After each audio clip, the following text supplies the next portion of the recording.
it's that time of year. Rain season's here. After complaining about all that hot weather in the summer, now we're all going to complain about the rain. I'm not really complaining. I don't mind it. It's nice to have. Makes the trees grow. Everything's green. Get the salmon up the rivers that are out there swimming around the ocean, waiting for the rain to come up to go up and lay their eggs in the rivers. So yeah, what a change in the season, eh? It's fall now. Now all you saw lovers out there and saw users, you're going to start having problems. Water in the gas, mushy sawdust all over your air filters and caught in everywhere. It's a gross time of year. Well, if you got heated handlebars, if not, buy your next saw with some. It's expensive to add it to a chainsaw. You're best to buy it that way. So I got a bit of a leak in my roof today. I just went up and cleaned the gutters. I got this bucket here that I'm letting it the water drip into. Just a little drop coming out of the ceiling by this one light. So I went up and cleaned a couple of these troughs and looked at the flashing.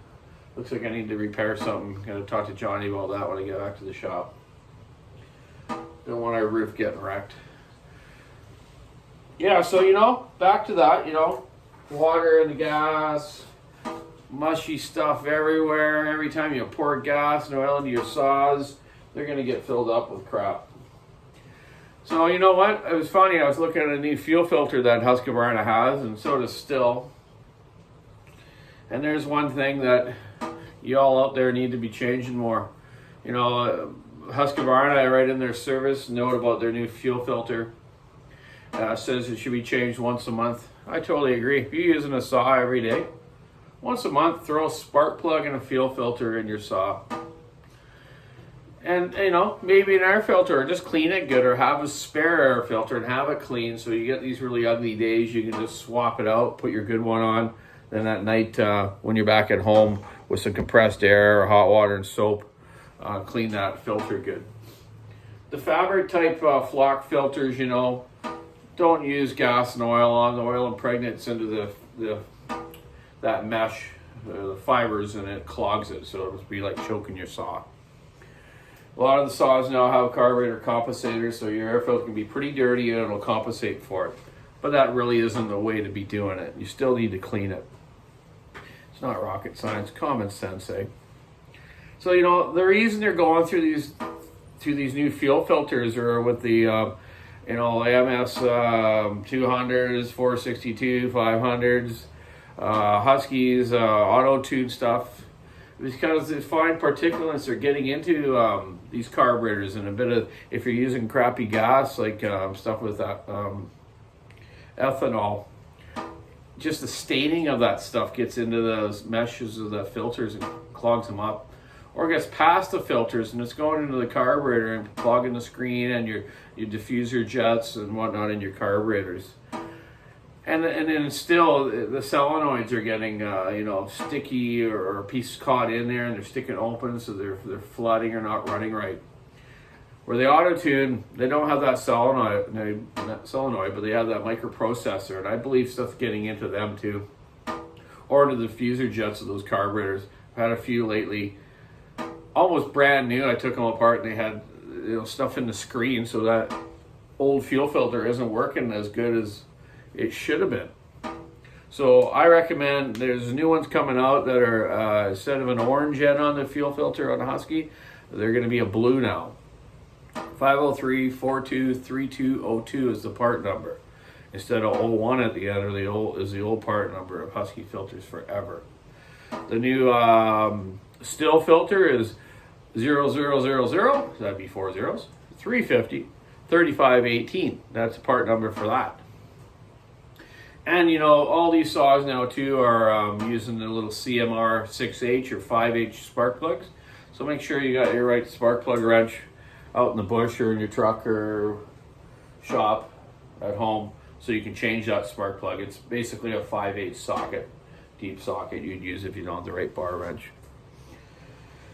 So yeah, I just did a 372X torque for a friend of mine out in Newfoundland that I've yacked with lately, Newfoundland.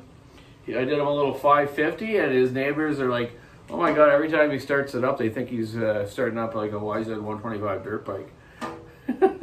he just loves it. So now I'm doing his 572 X-Torque, which and when I noticed after I took it apart, someone has replaced the piston in this already, which I don't understand why. But people like to try things. It's got a highway piston in it with a pop-up. So I just made sure that I measured the port timing. I do that with that piston, and my calculations will work out okay for Ian, which I think it will. You'll love this saw. Doing another X-Torque 372 for Harry Brendan. Just got this finished, bud. We'll go back to the shop and assemble it and get it back to you. Gareth Thompson, I believe he's from BC. Someone at Kootenays, just finished one for him too. Gonna get that back to him after today too. Go back to the shop and put it together. And just did another one of my little favorite saws, 550 Mark II XP for Johnny Jenkins up in Ucluelet, I believe. Ucluelet, Tofino. These things rip, man. He's going to just love this thing after I've done it. So anyways, that's what I'm up to today. We're into some heavy rain here for the next couple days. Weekend's supposed to be not too bad. Probably get out and cut a little more firewood with Bobby Walker, my dad. And so we'll keep Mama warm there in her little trailer there for Mom and Dad, you know. Gotta take care of those grandparents and folks out there. You know, they're getting old, and like us, they all need a hand. They taught you the way to grow up and took care of you when you were young, so now we gotta take care of them. Anyways, so yeah, get back to the shop, put these together. We got a holiday tomorrow, 1 day off. I might do some extra work, see how it goes. But yeah, keep your saw on the wood. Change those fuel filters and spark plugs, especially the fuel filters right now. They're not expensive, man.